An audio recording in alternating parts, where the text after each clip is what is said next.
You're listening to the Assembly Call IU podcast and postgame show, the place where Indiana fans across the globe hang out online after every IU basketball game. Join us for our live broadcasts on Thursday nights and immediately following every IU game at our website, assemblycall.com. That's assemblycall.com.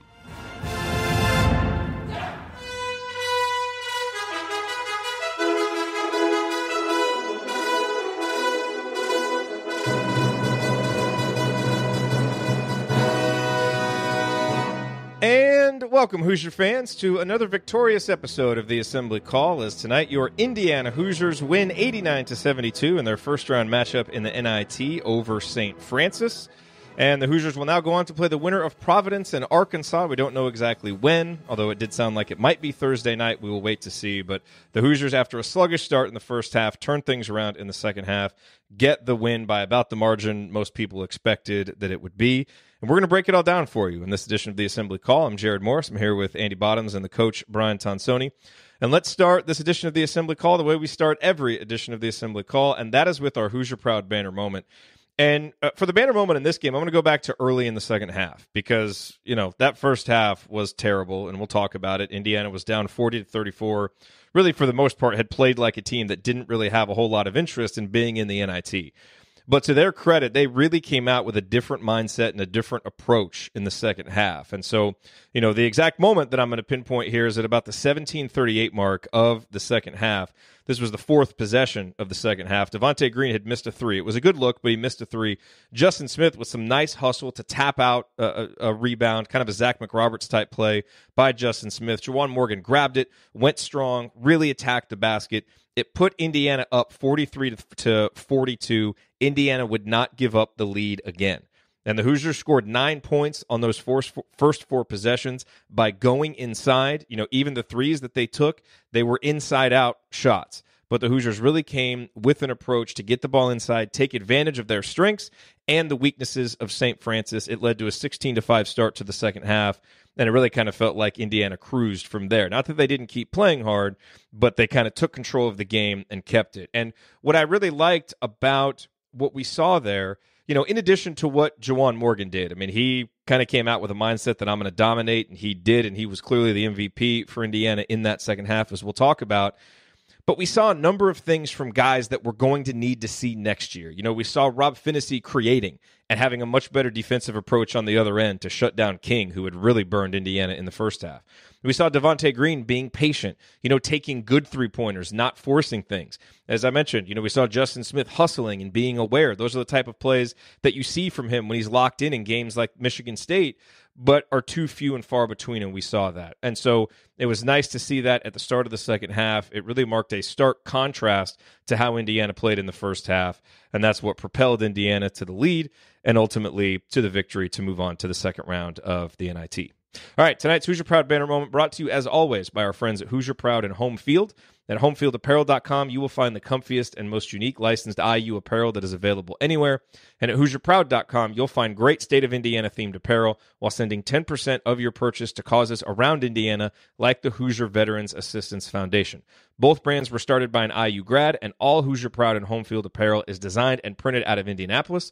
And with the NCAA tournament and the NIT now in full swing, be sure to check out all of Home Field's officially licensed IU designs. And they've recently added a bunch of really fantastic new items.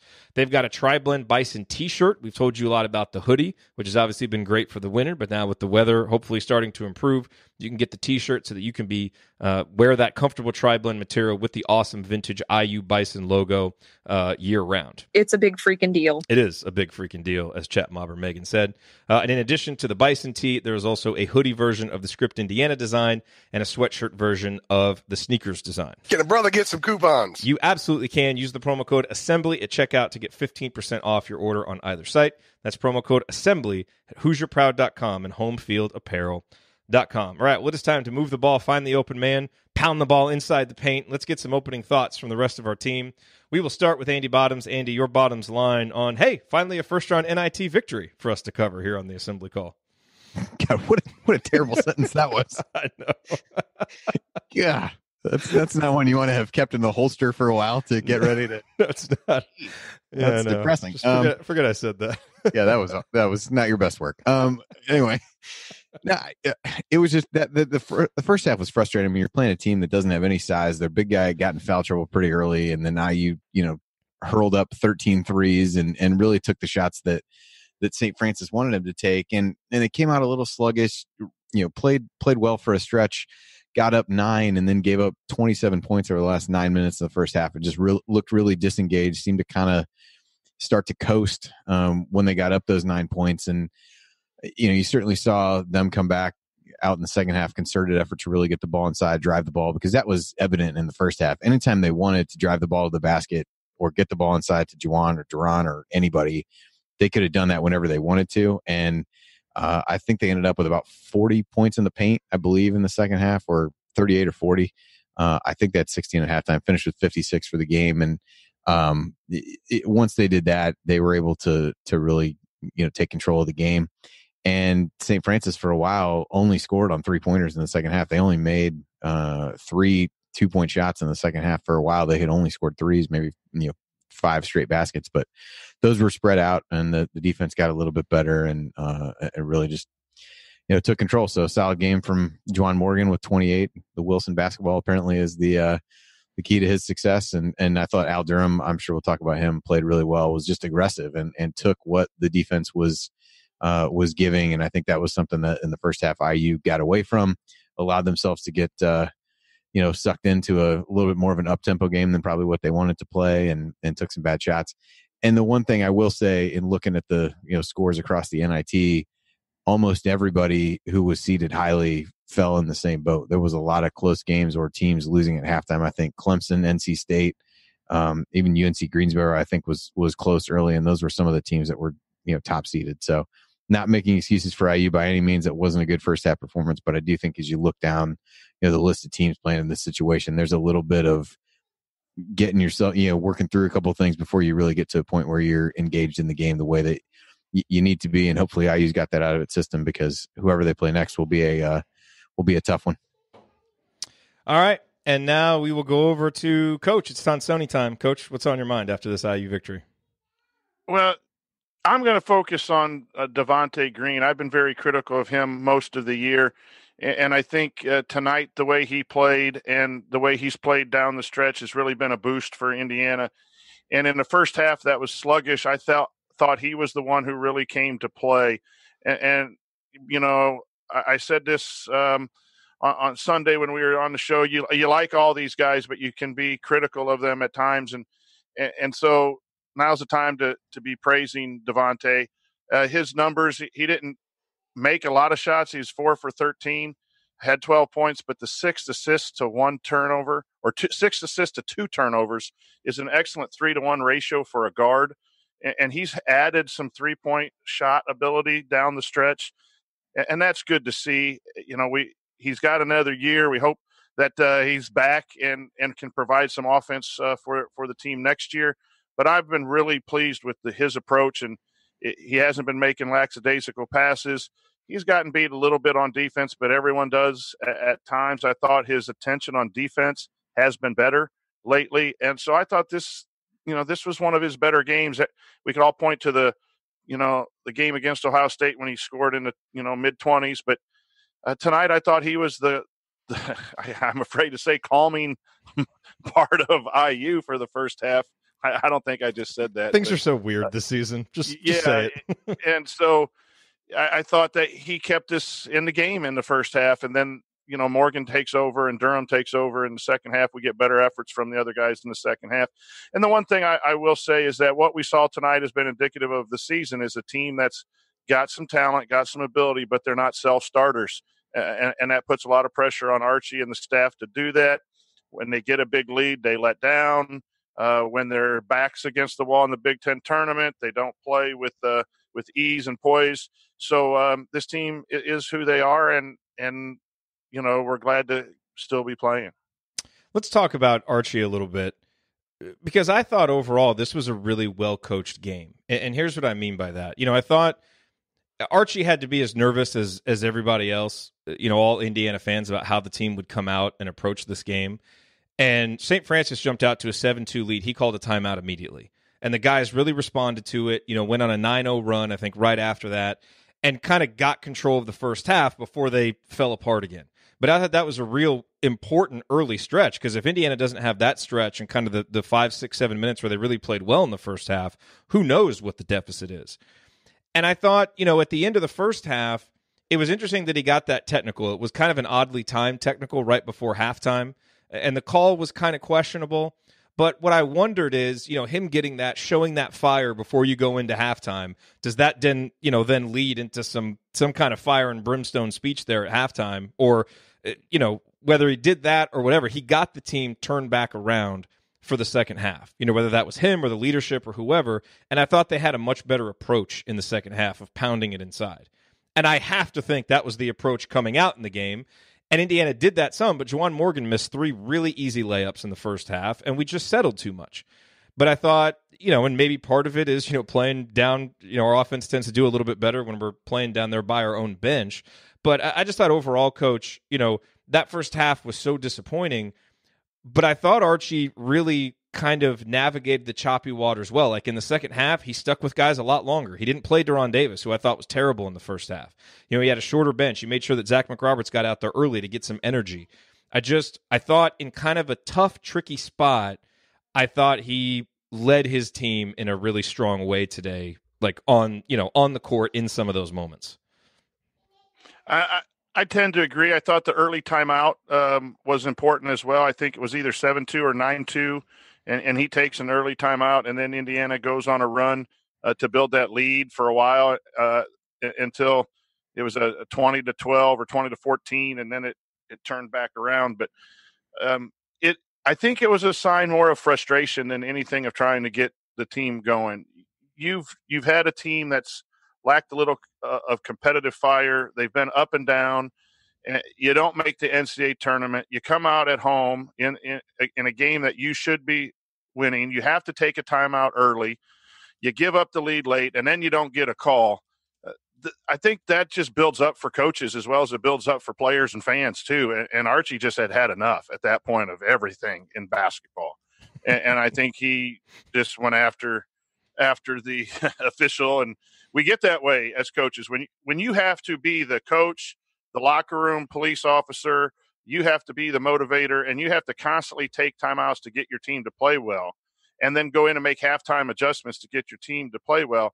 That's your job, but the team and the program can be a lot better if you didn't have to do that.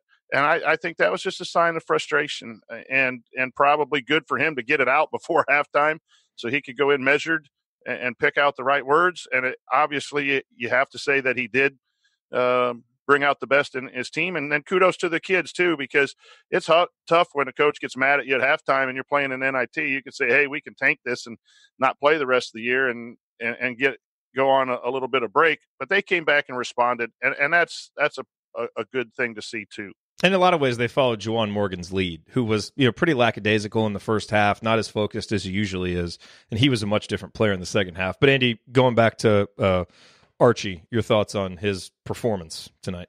Yeah, they had a couple quotes came out in the postgame. They asked him what he said at halftime. He said a lot of things that I can't say here, and did say the focus was really on getting the ball to Juwan, which was evident early on in the second half, and really even being able to get the ball into the paint off the drive was another one that the way that St. Francis was playing their zone, they were so far extended. There was huge gaps in the middle where the guards could get in, and there were times again in the first half where they took advantage of that, but too long stretches where they just took the shots that St. Francis was willing to give them, and didn't do that in the second half. And not a surprise then that the results turned around. So I do think it's a difficult situation for a coach in that scenario where there's really, in IU's position in this, there's really nothing to gain and everything to lose if you show up and you don't play well, which with this team you're always at risk of. And I found myself saying that at halftime, thinking, why would any of us have believed that this team would come out and really just drop the hammer on somebody in the first half, given their inability to come out and play the way they needed to in a much more meaningful game against Ohio State in the Big Ten tournament. So and I think as coach said, just who this team is at this point, and we can't be, we're 30 plus games in, can't be too surprised that there are long lapses where the team doesn't do the things that everybody knows that they need to do in order to be successful. And they turn that around, and hopefully, they've kind of gotten over that initial disappointment or whatever you want to call it of, hey, we're not playing tonight where we wish that we were. And so hopefully they got that out of their system, because presumably they would play Providence in the next game, given that Gafford is sitting out for Arkansas, which wish he'd done in November or December, whenever that game was. Yeah. But I would imagine they'll play Providence. He's a really tough team, and Ed Cooley is a really good coach. So if that is how it plays out, I don't think you're going to be able to survive the kinds of lulls that they had in the first half. Although I also don't know that they're going to be able to make a run against the Providence team the way like they did in the first half against St. Francis, that really, I thought, allowed them to relax, and Archie did a good job of reining it back in when he needed to. And I think you saw him give some guys an opportunity to play in the first half that didn't really seize that opportunity, and thus didn't get much of a chance to get on the court in the second half. Yeah. No, I mean, look, if we have another first half like this, we're going to get bounced in the next game. I guess, coaches, you and I were talking about before we started, at least now you have that good second half. You get this 17-point win. You build a little bit of confidence. Like, you're in the tournament now. You're like you've broken an NIT sweat. And so I feel like they'll be a better opponent. I'm not really sure what to expect from the crowd, second NIT game, but it's a bigger opponent, on a Thursday night when there's other NCAA tournament games. Be interesting to see what kind of crowd there is. But, the thing with the NIT is it's a bunch of flawed teams in a bracket, so all of these teams are in the NIT because they have flaws. Now, the flaws are different. Maybe Providence plays, more consistently for 40 minutes than we do, but we've probably got the better individual players than they do, so, whose flaws are worse? That's you just have to outlast other people's flaws. Tonight, Indiana's flaws were really apparent in the first half, Coach, and, in the second half, they put those aside and really played to their strengths, and it's amazing. Now, look, St. Francis is not good. They're horrible defensively. They're 330th on defense. So everything we did in the second half is exactly what we should do. But it is always nice to see when this team actually asserts itself on offense and does what it's good at, because there's too many games where we drift through offensively and don't do that. Well, and you could also say the same thing defensively. The score at halftime, giving up 40 points at halftime, 40-34, and I know there are some technical free throws there at the end, but that's not a great performance tonight either. No. And one of the things you worry about with approach is defense. You could have the right approach and have a bad offensive night because the ball's just not going in, or the other team's defending a team in a certain fashion. But the one consistent should be game to game is your defensive effort and intensity. And it was there in the second half, but it wasn't there in the first half. So, yes, this team has had lulls on both ends of the floor at various points of the season, and that's not gonna help you win a couple more games. But anytime you're in a tournament, you go to the Big Ten tournament and the teams play shaky for a while, and the teams that can shake that off earlier seem to do better. Yeah. Ohio State versus Indiana in that game, but you'll see it in the NCAA tournament too. You'll see the favorites. The underdogs will hang around for a while until they get.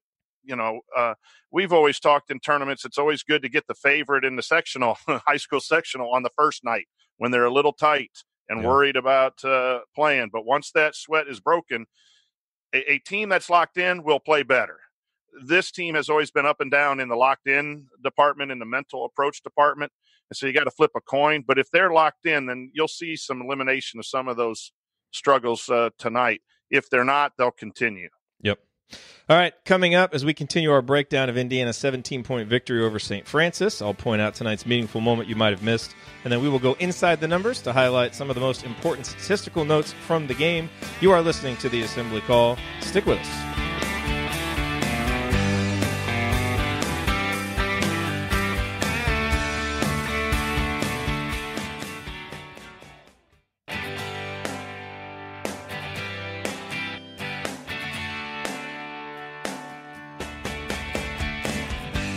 You are listening to the Assembly Call IU postgame show. I'm Jerod Morris here with Andy Bottoms and the coach Brian Tonsoni, and we are breaking down Indiana's 89-72 victory over St. Francis in the first round of the NIT, and it is now time for tonight's meaningful moment that you might have missed. One I wanted to point out real quick, Coach, and it kind of goes back to something that you said about Devontae. I was really impressed at the very end of the game when Devontae was in with some of the bench guys. He had a couple of opportunities to force a shot and didn't, and really seemed committed to getting Clifton or Jake the ball, and ended up getting Jake the ball in a nice position where Jake could dunk it. And I just thought, little subtle sign of maturity from Devontae Green, because I feel like at times he would have forced that shot. In this case, it was like he was playing upperclassman point guard and getting some other guys involved. That was really nice to see from him. But the moment that I want to point out, and this is going to lead us into talking about this guy, because I thought he really played well tonight, in, frankly, a matchup that was tailor-made for him to play well, but it was Al Durham. And it's a few minutes after the banner moment that I mentioned earlier where Indiana really came out and, just played so much better at the start of the second half.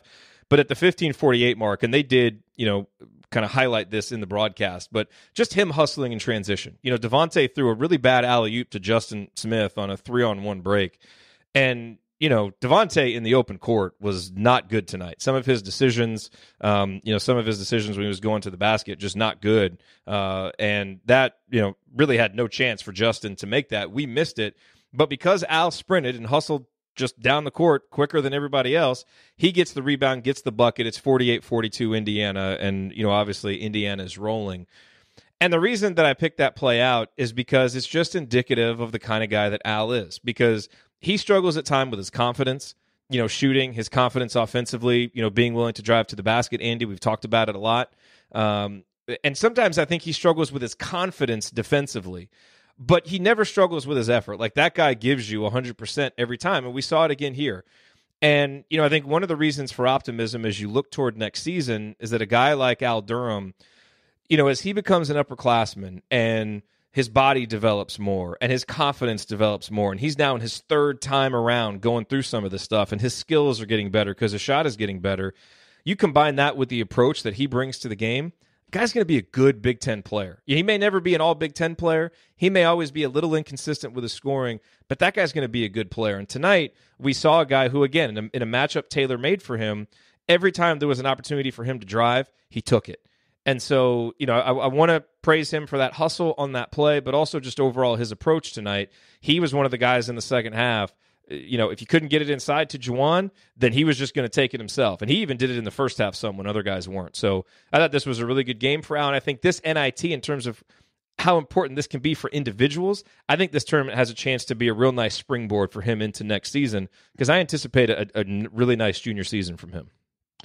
Well, I think he really benefited a lot from Romeo not playing and being able to have the ball a little bit more. We've talked about some of that when those guys are playing together versus when Romeo's on the bench. Al, I think, feels more comfortable trying to be more aggressive offensively, and he ended up 6 of 8 on twos, made 3 threes, and did a nice job. In the way that St. Francis was trying to defend Juwan Morgan, they would often get themselves in situations where Juwan could just seal them off and open up a driving lane, and Al took advantage of that for a few of his baskets in the second half in particular. But that all took part from him really looking inside first, and then a good job by Juwan of sealing those guys off and giving him lanes to the basket, because once he got by the first, the top of the defense, he was able to really get to the basket and finish pretty well. Once he got there, hit some nice threes, and I think that that hustle play that you mentioned was indicative of the kind of plays that IU wasn't making in the first half, where St. Francis was the one that was really making those kinds of plays in the first half and really just outworking IU in a lot of ways, where they got caught flat-footed and standing around. And I think that was emblematic of what they were able to do and being more of the aggressor, and a good performance for him. And we don't know, if Romeo will be able to play. Archie said after the game that even if it had been an NCAA tournament game, he wouldn't have been able to go. I don't know whether that's really true or not. We'll never know. But I thought, to the extent that Romeo's out, this is a huge opportunity for Al. And I think, again, you look at his year-over-year improvement, even his improvement within this season from beginning to end, I think he's on a good trajectory. And if you're looking for storylines, guys to follow, whatever you want to call it for the NIT, and kind of trying to make the most of what this could mean for this team, he's definitely a guy that you look at and try to figure out, because there are minutes to be had next year in the backcourt and on the wing. And if he can continue the ascension that he's had to this point, I think he's setting himself up well to be a beneficiary and a really big part of this team next year. Yeah, that's a good point, Andy, about him taking advantage of Romeo not being there. And by the way, I would say at this point, we have zero reason to not give Romeo the benefit of the doubt on all of the reasons that have been publicly stated about why he's not playing, his injury, all of that. So we'll just take it game by game and see. But, I think Al has been hindered a little bit by kind of being a one-dimensional offensive player when Romeo's in the game, because he just basically has to be a floor spacer and three-point shooter. And he can do that. He's improved at it. But he's so much better when he can be multi-dimensional and use his driving to the basket. Now, he's nowhere near as good as Romeo at getting to the basket and finishing. I mean, maybe 50% as good, but it's a strength of his, and it feels like he can play a much more natural game for himself when he's able to do that like he was today, Coach. Yeah, and against games like this and the games against Illinois where there are more driving opportunities, even against the zone tonight, there were driving opportunities as they swung the ball around and sealed the middle, as Andy was talking about.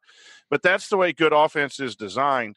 What the problem with Indiana is that the lack of shooting has really hurt players besides Juwan, sagging in on Juwan, and then no driving lanes for Romeo, and even Al, even though he's a spacer there's been no room to drive because everyone is two steps off, daring people to shoot. And tonight what you saw against the zone, when they played zone, and even against man-to-man tonight, was it's a bad defense, so you're able to take advantage of it. And what you try to do as a coach is to put players in a position to make the right decisions. I thought L was really decisive tonight. Yeah. And maybe that comes from that confidence that you were talking about. And confidence is so important in a player to believe in his game, believe in what's going on, and then make the proper decision and make the next best play regardless of result. And I thought L just was very, very decisive is the word. And that helped him tonight. And, 22 points on 9 and 15, and I thought he hit some very valuable threes when it was shaky, and got us some points that we needed. And, 3 of 7 is acceptable from distance. And he was shooting them, most of them on the baseline, where they were more like the regular 3-point line than the extended 3-point line too. But yeah, Al's going to be a player for the next 2 years that we're all going to be very happy. I'd like to say something too about Devontae's body language, which you mentioned it before you got into L. I thought his body language was fantastic tonight, and that's been a problem too. I saw him give a very nice slap of the hands when he was coming out of the game, and there are times when he was pulled from a game for whatever reason that it was sulky and body language. And I think all of that correlates to him playing better. I know you pointed out on in the open court he struggled tonight, but I thought on the half court his passing into the post, and sometimes you got to turn players loose. I wonder sometimes if we're too tight offensively, afraid to make a mistake, and so Devontae's one of those that if he just doesn't try to hit the home run and maybe goes for a double or maybe a triple and just stops at third base and is a little less flashy, he'd be solid. But I thought his body language was part of the reason you may have seen that at the end of the game as well. So let's talk about numbers, pick out a few stats here. I think let's talk about defense because, Indiana gives up 1.014 points per possession. The St. Francis team is talented offensively. One of the things I talked about on Banner Monday is that, if they were going to make this a little more interesting than it needed to be, it was probably going to be because they made a bunch of threes, because they have some guys who can really get hot from three. You saw King really go off in the first half. Part of that was really good shot making by him. Part of it was lackadaisical on-ball defense by Rob Finney and Devontae Green, especially given what we saw from them in person at Michigan State. I mean, that was on a completely different level. Now, I thought in the second half that got better. But overall, Andy, this is the third straight substandard game defensively for Indiana. Because when they really turn things around, and especially in the Wisconsin game and in the Michigan State game, the defense, especially the perimeter defense, was just on point, almost all game. And from the Illinois game through the Rutgers game, against Ohio State, and here tonight, I guess really the fourth straight, substandard defensive game, Archie's going to be happy with the 17-point win and how they bounce back, but I really feel like he's going to watch this defensive performance and just be like, good Lord, guys, like we're supposed to be building a culture of defense here, and I'm happy we scored 89 points, but it was leaky. There was poor communication, poor rotations. And again, it got better in the second half, so you hope they can build on that. But I think a defensive performance like this, they probably get bounced in the second round. They've really got to try to get back to playing the tight, connected defense they were playing when they got the season turned around. Yeah, there were a couple stretches. I mean, really at the beginning, the first few possessions of the game were bad. Then they went through a stretch where they gave up, 6 points over the course of 14 possessions, which is pretty good. Then they just were horrendous at the end of the first half. Part of that aided a little bit by the free throws. But again, I think they gave up 27 points in the last 9 minutes of the first half after having given up, 13, I think, in the first 11. And then they came out again in the second half and did really well to start. Gave up 1 basket over the first 8 possessions, and then I think 18 points through the first 25 possessions, which you would take. Most of those were 3-pointers. I think they hit 5 threes during that stretch, a 2-point layup early, and then a free throw mixed in. So they did well in those stretches. And then I think at that point they had gotten ahead by enough, gave up a few baskets in a row. So it would really ebbed and flowed. It felt like over the course of the game where there were stretches where they played relatively well. And I thought in the first half, while St. Francis did make some tough shots, they got some putbacks just on hustle plays and really chasing down offensive rebounds. Some of that is long rebounds from the number of 3-pointers that they were taking, but there were also times when IU didn't really do an effective job of boxing out, which against a team that has so little size to be able to give up, those are points you wouldn't expect to give up. And I think that's probably where his frustration would be the most. I thought there were times they struggled to really contain dribblers. But there are other times that they really did well at that. So it just was, I thought the defense was a little bit like the game where it felt like if they wanted to flip the switch, they could. And they did it in spurts, just not consistently enough. And that, lengthy defensive lapse toward the end of the first half is really what made it a close game and turned a 9-point lead into a 6-point deficit at halftime. That's a 15-point swing in the last 9 minutes of the half. That doesn't happen unless you're playing pretty poorly on the defensive end. Yeah, and look, 4 blocks, 4 steals. When Indiana's playing well defensively, those numbers are higher. And that's just kind of a sign of, your non-active eyes, non-active feet and hands when, and that's just not good for Indiana. Obviously, the free throw shooting. Oh, go ahead. Yeah, well, just one other thing on defense. I mean, you got 14 points off turnovers in the second half because they did a lot better job of forcing turnovers. Yeah. And, maybe fewer of those were of the live ball variety, but they did force turn 7 turnovers into 14 points in the second half. I thought they were just more intense there versus they had hardly any points off turnovers in the first half. So just to kind of underscore that defensive effort when it was there was productive and was good. It just wasn't there as long as it will need to be against better teams. Yeah. And the free throw even the free throw defense was down today. See, there we go. We gave up 83.3%. free throw. So got to get back to that. Indiana 13 of 23 from the free throw line, I think, and a lot of those were early. I think Indiana I know they were 3 for their first 9. I don't know how bad it got after that, but just not a good free throw shooting night. And it's nice to see the turnovers only at 7. This again, you're playing a defense that's not very good at forcing turnovers. It would have been nice to take care of the ball as well as they did tonight against Ohio State, because some of those were just piss poor turnovers they had against Ohio State really cost them. 18 assists, and Coach, you mentioned the 6 from Devontae Green. Rob Finney added 4. Between those two guys, 10 assists, 3 turnovers. You can win basketball games when the two guys that are handling the ball for you are doing that. So that was impressive. And then, here's a number that kind of jumps out to me, guys, which is, Indiana makes 6 3-pointers. It's all Al Durham and Devontae Green. They're combined 6 for 15. The rest of the guys go 0 for 6. Good that Juwan Morgan didn't take any. This is the first time in a while that he hasn't. He really, went inside. Justin Smith only took 1. And again, I continue to believe part of the reason why Indiana's offense doesn't necessarily have to just fall through the floor next year without Romeo and Juwan, which a lot of people think is because you're going to have better shooters taking a higher percentage of your 3-pointers.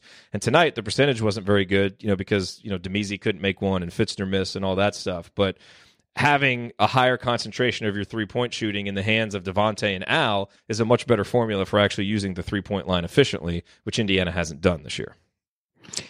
Well, you look at the 2-point shooting percentage in the second half was 76%. They're 19 of 25 on 2s in the second half. So that tells you all you need to know about that. And I was actually surprised that they took 8 in the second half. I got a feeling a number of those came late if we look back at it. But that was really, in addition to the defense that we touched on, the kind of shot mix, shot selection, whatever you want to call it, in the first half was really poor. I think 13 of the 34 shots in the first half were from 3-point range. Just again, against a team without a lot of size and against a team that you felt like you could get the ball inside whenever you wanted. To settle for 13 3-pointers in the first half was just not what this team needed to do, and they rectified that in the second half. But yeah, I mean, you got Allen Devontae shooting 40% from three, and everybody else shooting 0. So that's somewhat telling. But I thought the shot selection was dramatically better in the second half, and that showed by shooting 78% or whatever, 76%, whatever it was in the second half on twos. Any other numbers, guys? Coach, any other numbers that jumped out to you? As bad as the defense was, we held St. Francis to 37% shooting on the night, and they were 38% from three, and they're capable of doing a lot of damage from three. And so the concerning stat is getting them to the foul line 18 times and giving up 12 offensive rebounds. So stats don't always tell all of the truth. It was not a great defensive performance, especially in the first half. A lot better in the first 10 to 11 minutes. But, when this team decides to play, that's just been the biggest thing. When this team comes to play, they can beat Wisconsin. They can beat Michigan State on the road without our best player. And it's just unbelievable, the ups and downs of the approach with this ball club. And again, there's nothing they're doing intentionally necessarily, but man, this team's pretty fun to watch when they can play as well as they possibly can play, and they just haven't been able to do it for close to 40 minutes. It's been a 20, 24-minute ball club, and that showed up a little bit tonight, and luckily the opponent was such that didn't matter. A couple other things I noticed stat-wise. The rebounding in the first half was pretty poor. IU almost doubled up St. Francis on the glass in the second half, 23-12. So obviously there weren't a lot of offensive rebounds to go around for IU because they shot so well, and that explains part of that when you look at it as a percentage of misses and things like that. But again, I thought that was indicative of better effort level. And bench points, IU only had 8. Shorter rotation in some ways with Romeo out, but didn't get a whole bunch off the bench. Guard rebounding though was really good. You had Finney had 8, Devontae had 5, Al had a couple, so that's 15 rebounds from your 3 starting guards. So that was pretty impressive for those guys. But you had all 5 starters with at least 9 points, and nobody else had more than 2. So a balanced effort at the top, but not a whole lot once you got down past the starters. Yep. Coming up on the Assembly Call, we continue our breakdown of Indiana's victory over St. Francis. We'll talk a little bit more about the bench. Archie had some interesting comments about a guy off that bench who didn't play much in the second half. We'll talk about that. We got to talk some more about Justin Smith and a little more about Juwan Morgan as well. That's next here on the Assembly Call. Stick with us.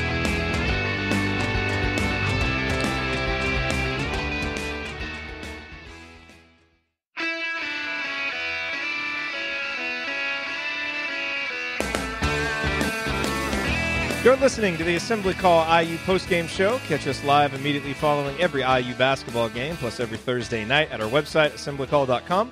And while you're there, make sure you sign up for our free IU Hoops email newsletter. Over 6,000 of your fellow IU fans are subscribed. We're getting closer to 7,000.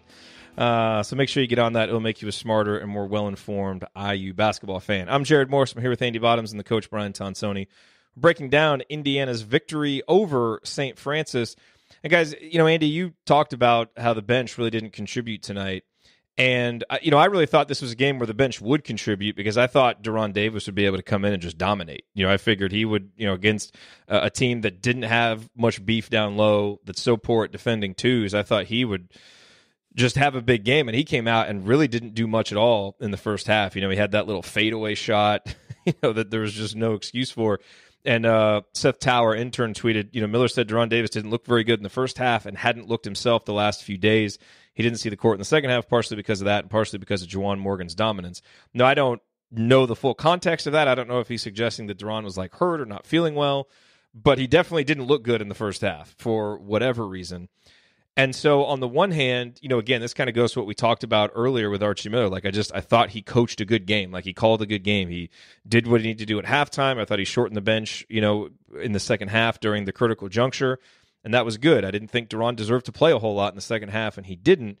It's also, it's a little bit disappointing because Duran's been such a spark off the bench and has been such a kind of rock of maturity, I feel like, over the last maybe month of the season for the most part. And so to see him come out like that tonight, where you would hope that your upperclassmen set the tone, that's a little bit disappointing. So, hopefully, and I think he's going to be much more important in future games. Indiana didn't need him to win this game tonight, Andy, but, they're going to need him if they're going to keep going on in the NIT. So hopefully whatever it is, he gets past quickly and is able to get back to being the Duran that we know and love. Yeah, I mean, he certainly didn't set the world on fire in the first half. I didn't think he was terrible. Had a nice basket, cutting to the rim. Certainly the fall away jump shot against the size that St. Francis had is not the shot that you need there. He was just flat, and a lot of the guys were flat. But yeah, I would have been somewhat interested to see, with everybody else picking it up a little bit in the second half, does he do the same thing? But he definitely was. The same comments I'd make about him in the first half are probably the same ones I'd make about nearly everybody else. So I don't know that that's what he did in the first half was necessarily unique to him. I also don't think it was a great matchup in that sense. A team with not a lot of size, and if you're not going to just pound the ball inside to him, which they did not do, and which IU did not do in the first half, he's not doing you a whole lot by being out there, because he's going to struggle a little bit defensively with some of the guys that he was having to guard, even though they're not the most skilled, just in terms of the type of player and the size of those players. So I agree with you. I think it'll be more important to see what he can bring later on. I think it'd be one thing if he just said he didn't look right in the first half, but I think the hadn't looked right in practice the last couple of days comment is a little bit telling, where he's really been up and down just in terms of his health over the course of the year and his career, quite frankly. And while maybe it seemed like he had turned the corner there, down the stretch, perhaps that workload caught up to him a little bit. So I don't think a huge reason for concern. I just thought a lot of the guys, while there was opportunity to be had coming in off the bench, just didn't really seem ready to seize it. I thought Fitzner didn't play very well in the first half, played a lot better in the second when he was in. I thought Demezi really looked unprepared when he was in the first half, just kind of came in and quickly took a 3-pointer from the top of the key, didn't really get in the flow of the game, and I didn't think he played particularly well. And it's similar to what we talked about with Al. Like, this is a good opportunity for Demezi to be able to get out and play some minutes in this situation, particularly with Romeo out, and it just didn't seem like he was ready to step in and do that. And as a result, he didn't get in until later in the second half. McRoberts was the first guy off the bench in both halves.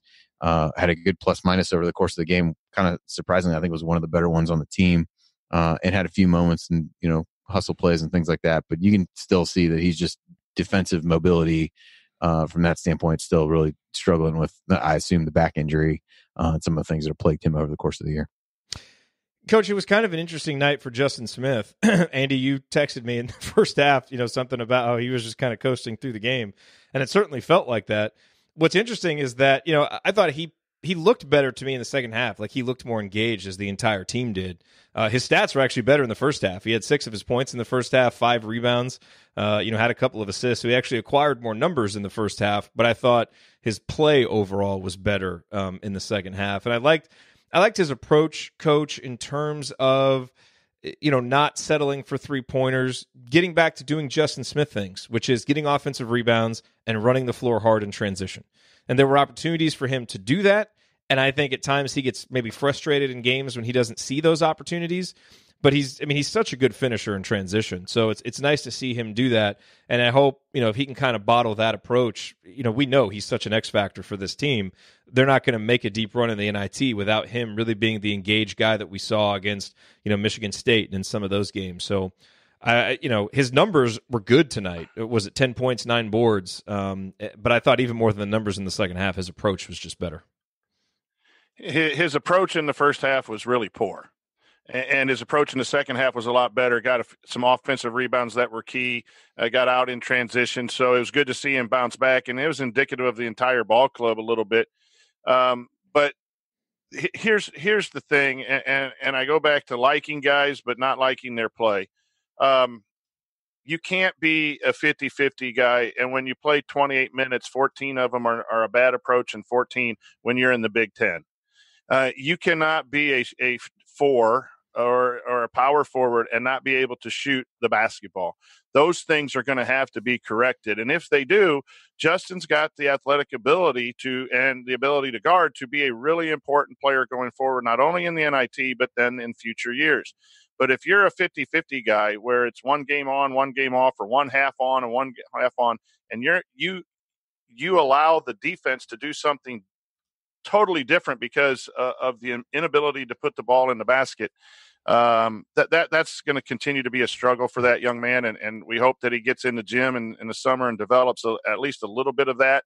Yeah, he is again, it's a body language thing. And I think if you've been around athletics long enough, you can tell good body language from bad body language. And it's frustrating as a coach and as a fan to see someone have a bad approach and bad body language for a half, and then need to have the coach get on people at halftime to come out and play a little bit better. As a sophomore in college, that's got to be fixed in order for him to maximize his obvious physical traits. And I know I've had people texting me the same thing about what's going on with him in the first half, and it's a common theme now. And again, it doesn't take anything away from him as a person, but he's got to get better at those areas and have more, again, full games, not just halves. Indy, a guy whose first half, second half splits really do, kind of tell the story and match what we saw. Rob Phinisee, who is such an important tone setter for this team. So it is no surprise that he really struggled in the first half, and Indiana did 2 points, 1 of 6 from the field, only had 1 assist. In the second half was just much more productive, much more efficient, as he scores 7 points, 3 of 3 from the field, had 6 rebounds, 3 assists, was just all over the place, and was, kind of extending his defense, playing some of the defense that we had seen from him. And look, I mean, that's, those two guys right there, Justin Smith and Rob Phinisee, were so important in the stretch when Indiana turned it around. And then you think back to that Ohio State game, who were the guys that just could not get going in that game? Justin Smith and Rob Phinisee. They make this team so much different, and obviously they are young guys. They're still kind of feeling their way in college basketball. This is a matchup that Rob really should have dominated, and he came out in the first half and I thought was a little bit passive. But then in the second half, everybody kind of, that approach that Juwan Morgan really led with, it became contagious. And I thought Rob especially played a lot better. And when he plays like that, he just adds a dimension that Indiana doesn't have without that, and that they desperately need. And, again, as he goes from a freshman to becoming a sophomore, is going to become so important for Indiana to lean on. He has to be more consistent. And these last 2 games, you've kind of seen the ups and downs with him that you'll sometimes see from freshman point guards. But as he gets more consistent, we all know he's going to become a really good player.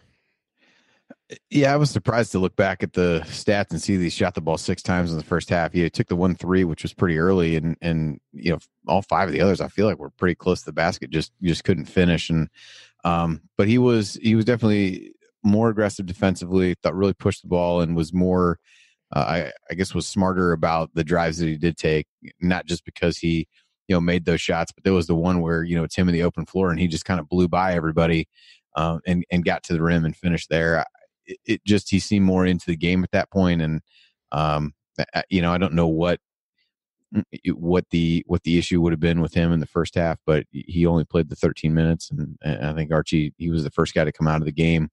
Don't know whether he saw something with him early that he didn't really like, and but glad he could turn it around and play well in the second half, because 6 rebounds in the half, 3 assists, as you said, in addition to the 7 points was really good, and just see more in control of the offense. And I do think it's a little bit of an adjustment trying to figure out, as you watch some of these guys, with Romeo not in there, trying to figure out how these 3 guys in the backcourt haven't been together on the court together a lot of the time. And so I don't know if that was a case where Rob's trying to kind of feel out what he's doing versus what Devontae's doing in that scenario, or something like that. But he definitely played much better in the second half.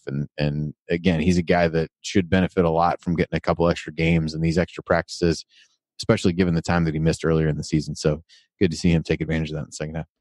By the way, good point made, Chat Mob. Coach, I want to get your thoughts on this from Patrick Stevens. Says Justin Smith would excel if we had a team that could spread defenses. He's an effective cutter and can crash the boards. That's his bread and butter. Also a solid defender. And, there's a good point there. I mean, defenses have been so bogged down on him. a lot of his open opportunities have come with him getting the ball 15 to 20 feet from the basket and space between him and the defender. And that's not a good place for him to be because it leads to him doing the two things he struggles with in the half court, which is taking jump shots and dribbling. When there's space and he can cut, when he can get in transition, when he can get those offensive rebounds, think about why he was so effective in those Michigan, in the Michigan State games. Well, when Indiana's making threes and then the whole team is crashing the boards, he seems much more in the flow of the game. So I think that's a really good point. And if Indiana, again, can use the three-point line more efficiently next year, which I think we will, because just the character of the offense, the personality of the offense will change with the personnel that we have, I can see a path to where he can be more effective in that kind of an offense with what they're going to be doing. Yeah, absolutely. I think offense is designed to be spaced out, and teams have not allowed that to happen because of our lack of shooting.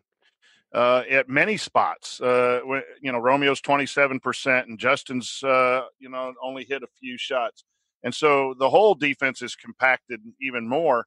And so, yes, the thing I would say, I obviously, if there were shooters, there's more space to drive. Look what Illinois did when they came out and pressured Indiana and got into denial passing lanes.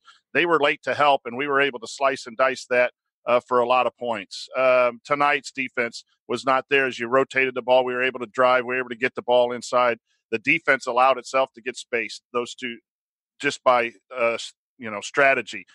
And that helped Indiana's offense to some of their higher offensive points. That'll happen when we put shooters around. And Justin will be better when there's shooters around. The point I'll make about Justin, though, is college basketball, you usually have 4 shooters on the floor and a mobile 5 who could sometimes also hit. And as you watch the NIT and the NCAA, the game is about putting the ball in the basket and then being able to drive. And I think, he's got to develop a threat too. But yes, if we added 2 or 3 shooters, his game would be elevated. I agree with that comment. Andy, anything on that or any other storylines? Obviously, we're going to talk Juwan and game balls because, spoiler alert, Juwan's getting the game ball, I think, tonight. Anything else you want to hit here before we go to that? No, I don't really think there's too much else. I thought Justin had, talking about him, I thought some of the offensive rebounds he had in the second half were just good effort plays and being in the right spot and the kinds of plays that he can really make when he's playing well. Yep. I'd like to add a little bit. It takes point guards. We've been blessed with Finney this year, but think how good he's going to be as a junior. Look at the guards up in Michigan and Michigan State. Xavier Simpson was hailed when he came in and struggled a little bit early, had a okay freshman year, but now he's fantastic. Cassius Winston, the same thing, was behind a couple guards at Michigan State, and Izzo was mad at him. And then all of a sudden now everyone's I think we got that kind of guy hopefully next year, but even, junior and senior year and you got to allow a young man. When we had the off-season talk, we said Finney's going to come in and be a backup point guard. He's going to play well at times. He's not really been allowed or put in a position to have freshman struggles. And so I think you see that like in the first half is him finding the new guys, and that was a little bit of struggle. And then because we can't overcome them. I mean, we lose if he struggles. He is so vital. And then the other thing with him is that he had a month off, and that, usually you have 6-7 months in season to develop. He had a month off and then had to spend another month getting back into condition, which is an abnormal for development. So for me, there's a little more patience with the up and down play recently of a Finney than someone who hasn't gone through that and is in year 2. That's a great point. I mean, sometimes you get the really elite point guards that can come in and be really solid from day one. But, Yogi started from day one, but he didn't really come into his own until his junior year. I mean, he struggled as a freshman. That sophomore year was a disaster, and his role was, a lot different. And then he felt more comfortable as a junior. Think about Tom Coverdale, who barely got off the bench as a freshman, and was able to kind of learn through those years. And things obviously changed in the program, and then he got more of an opportunity. But yeah, you do have to be patient with point guards, and that's a good point, Coach, because it's easy to forget that sometimes when we get so excited about him and want him to be an all Big Ten player right now. And when he plays like that, we win. But you're going to go through some ups and downs. I mean, as we've been saying, we have relied so much this year on a backcourt that has included 2 freshmen and a sophomore. I mean, unless they're all 5-star guys, you're just going to be inconsistent. And even if they are, you're probably going to be inconsistent. You got to get old and stay old, especially in the front court especially in the back court in this game. And Indiana's on that path. It feels like it's taken a while to get there, but we are at least on that path. All right, coming up in our final segment, we're going to hand out our game ball, spend some time talking about Juwan Morgan. Then we will hit some other storylines we haven't hit yet. There's kind of a surprising result happening right now in that Arkansas-Providence game. Talk about that in last call. That's coming up next.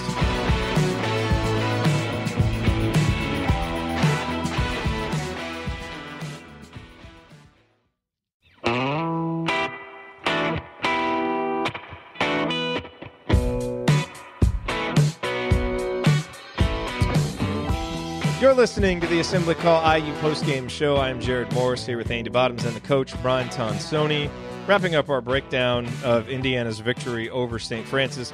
Brian Phillips could not be here. He's got a work trip this week, but he did text us some thoughts. So I do just want to give you Ryan's thoughts here on this game because no episode of the Assembly Call is complete without Ryan's thoughts. And it's much better to do this now because it's just reading off some text messages. You're not handing him the microphone and then 6 minutes later getting a chance to respond.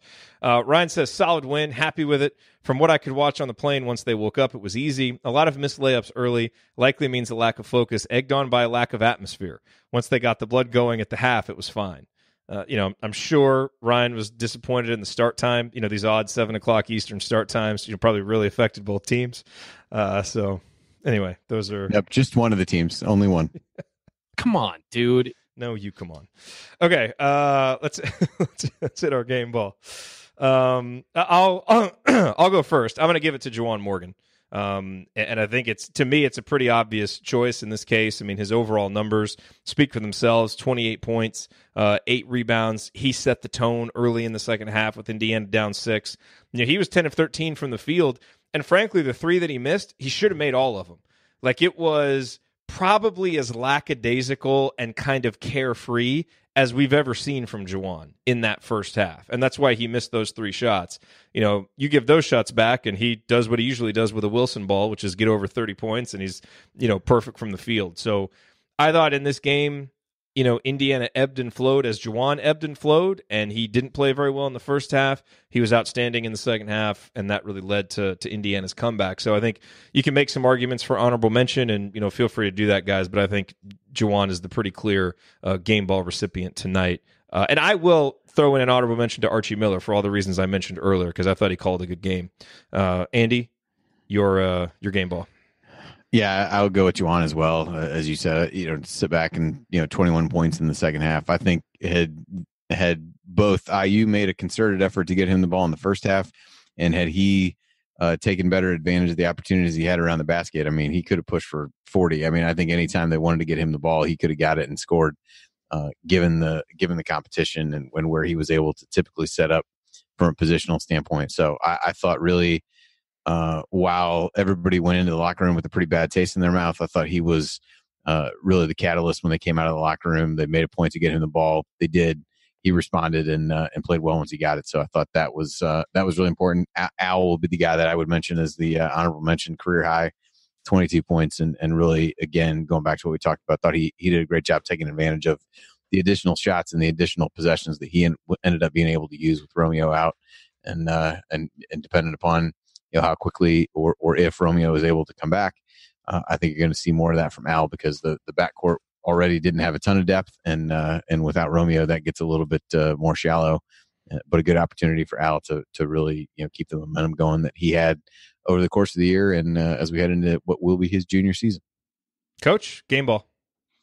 I think I have to go, with Morgan as well. 8 of 11 from the free throw is really nice to see from Juwan, and it's going to be much needed as teams will be following him here in the next couple of games.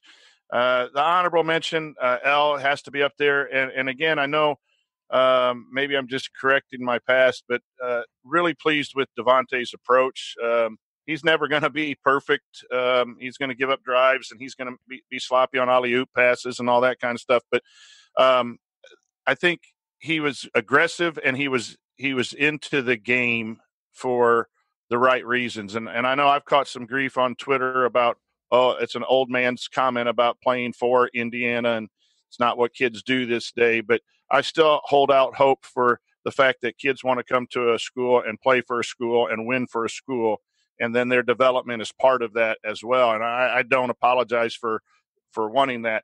And Devontae seems to have had a conversation with Archie, or at least had to listen to Archie or something 5 or 6 games ago. And the young man has really done a nice job. And, you know, if you're going to be a bald coach in some basement near Lafayette complaining about him for 25 games, you might as well find a way to really thank him for showing up here the last 5 or 6, and hope that is a lesson learned and continued. So honorable mention to Devontae for just being what he can be. And I just wanted to mention that again, because I think that's such a vital part of the wins. Yeah, lately. he didn't shoot well tonight. You know, he was 4 of 13, 3 of 8 from downtown, but he played well. You know, there's that difference. Yeah. And in some ways, and this may be kind of a crazy comment, in some ways he played better tonight than he did against Ohio State. Like, remove the shooting. The shooting was unreal. So overall, you would take that performance, but some of the turnovers were bad. Some of the defense was bad. So, you know, scoring is such an, you know, you got to take the scoring. You would take the production. But just in terms of play and approach, I think you could make the argument that it was actually better tonight. He just didn't make the shots that he did against Ohio State. So, you know, and that's the thing with him. So it'll be interesting to see if he can get more consistent with that.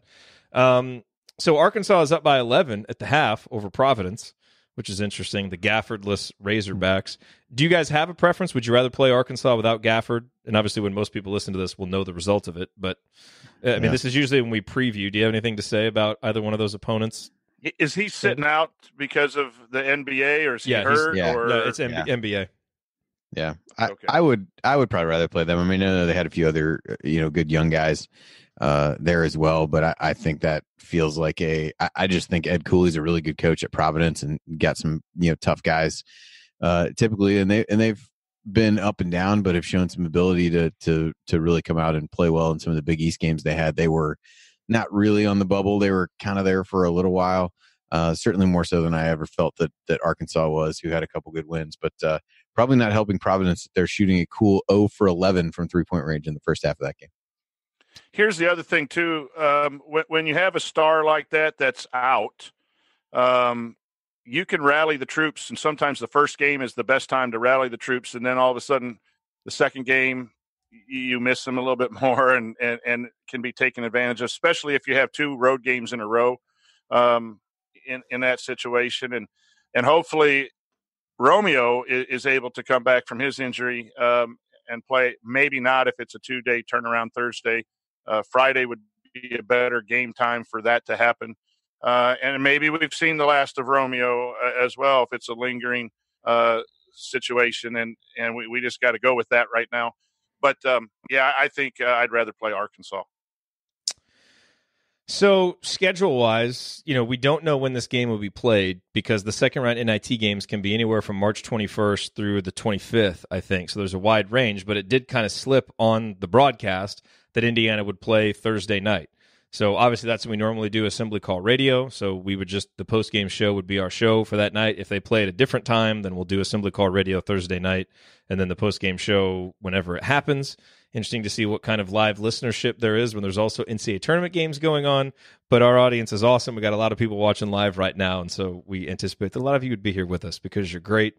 Also, there's a nice little side conversation in the chat mob, as always happens late in these shows, about what airline Ryan is going on, and they named an airline called Ryanair and talked about how it's a terrible airline and it only serves Lucky Charms.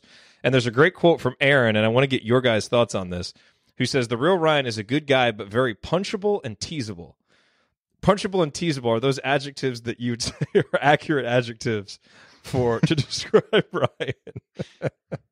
Feels like a trap. It's completely ridiculous. I do like to give him a hard time.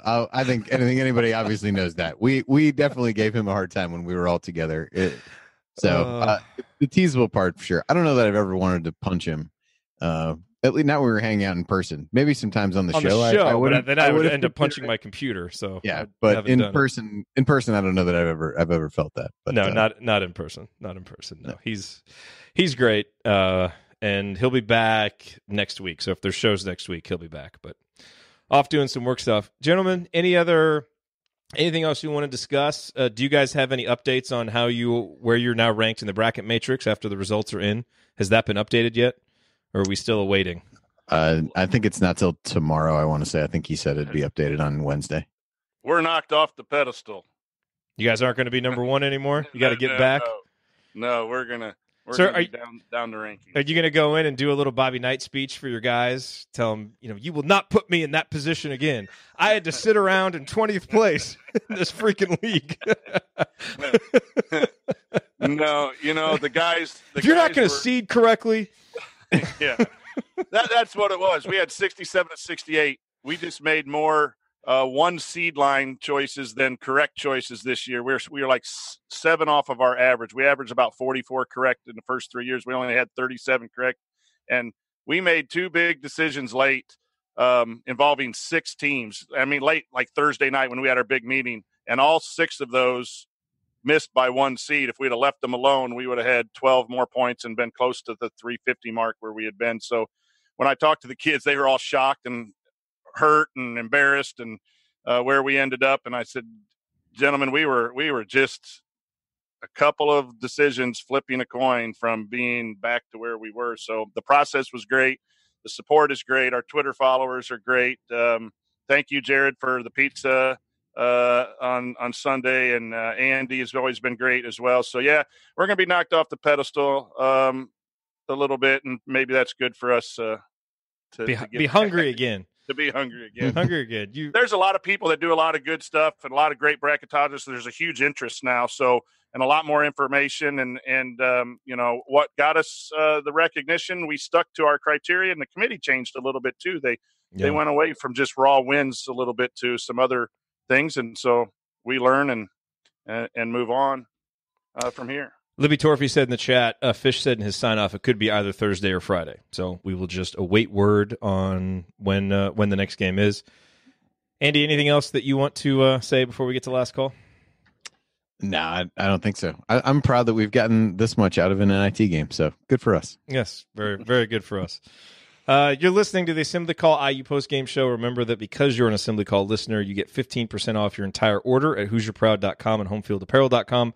So if you want officially licensed IU gear, go to HomefieldApparel.com. And if you want one of our Assembly Call logo t-shirts or one of Hoosier Proud's unique Indiana-inspired designs, visit HoosierProud.com. On both sites, use the promo code ASSEMBLY at checkout for 15% off your entire order. All right, guys, time for last call. Final thoughts. Andy, why don't you go first? We talked about this on Sunday evening, and just about this game in particular probably wouldn't tell us a whole lot about this team's mindset going in just because of what the opponent was. And I think that largely, proved to be true. The second half certainly showed that when IU really asserted itself, they could score almost whenever they wanted. And I think what we saw from this team was pretty reflective of what we've seen from them over the course of the season. And so, in that regard, I don't know that we learned a whole lot about this team, which is probably relatively telling given that it was game 34 or whatever it was. But a solid win, a good, good to see Juwan really take charge in the second half. And, as much as anything, excited to see Al Durham play so well, excited to see that second half from Rob Finney, Devontae playing a good game. Again, I think for most people, this is, while there's a little bit of, hey, let's enjoy watching this team play a little bit more, there's also a pretty big eye on the future and on next season as to what that's going to look like, because as you've talked about, the kind of goodwill and positive momentum that was evident at this time or close to this time last season isn't really there now, given how the season's played out and those kinds of things. So for me, it's as important as anything to look at things that might be telling for what will happen next year. And I thought in tonight's game, there were some positive things in that regard. So that's a good thing. And hopefully this team got some of the initial disappointment and got over the hump of that and can just play. I think Duran said something after the game where, they're, really want to be able to win it and wants to know that everybody's, kind of going at it from that mindset. So hopefully that's true. And we'll see whenever the next game is, how they're able to, build on this game. And again, kind of hopefully get past some of the initial disappointment and just be able to come out and play. Coach? I'm going to go away from the X and O's a little bit. And Indiana basketball is so special, and there's an opportunity for people to go see the game tonight. And Martha the Mop Lady Twitter handle and whoever's behind that was making some arrangements for people to donate tickets for people who can't afford or haven't been able to go. And I think I at the last track, there was 17 or 18 people that maybe couldn't buy a ticket or two and take a youngster. To me, that is part of Indiana basketball. It's probably part of a lot of programs across the country. That's the good side. We get wrapped up so much in winning and losing and the negative tweets and the social media that's really bad out there. But there's some good parts, great parts, mostly to Indiana athletics.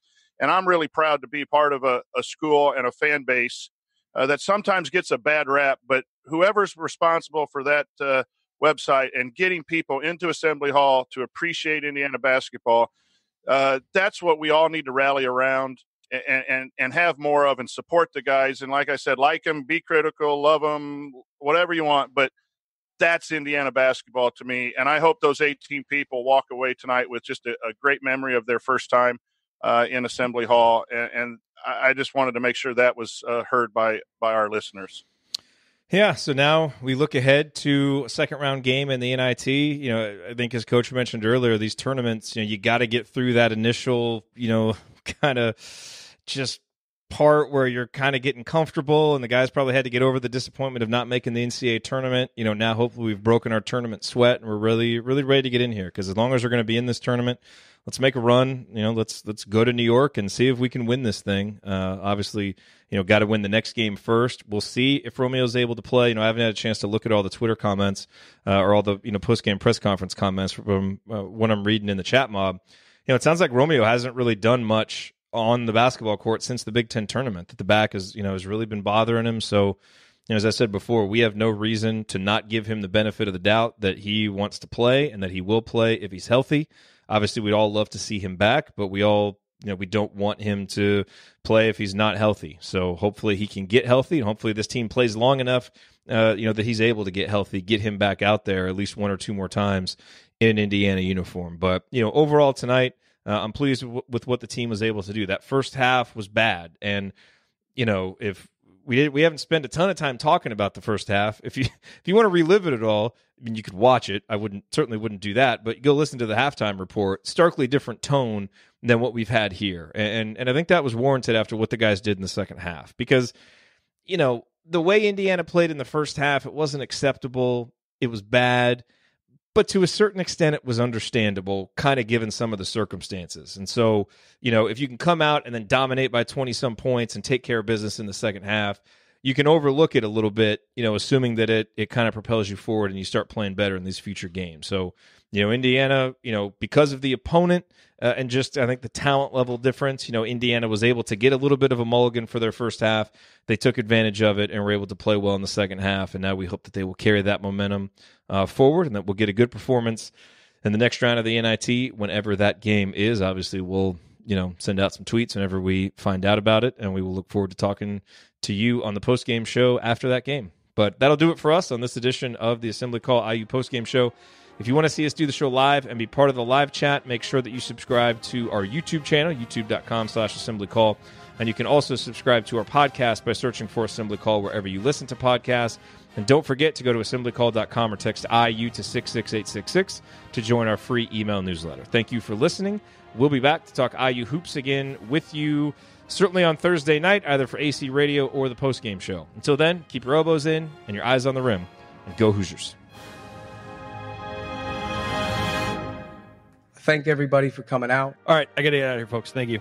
Thank you for being here and for listening to this episode of the Assembly Call. We appreciate it. And we really do rely on the support of audience members like you to keep our show going and to keep growing. And so we have set up a page on our website at assemblycall.com/support that lists 5 ways that you can support the Assembly Call. And we encourage you to choose whichever method is the easiest and most convenient for you. One of the methods is donating, and so many of you have donated, and we appreciate it so much.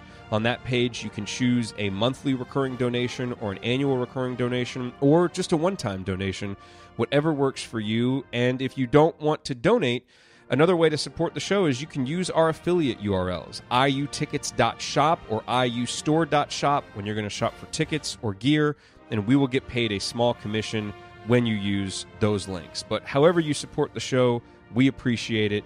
Thank you.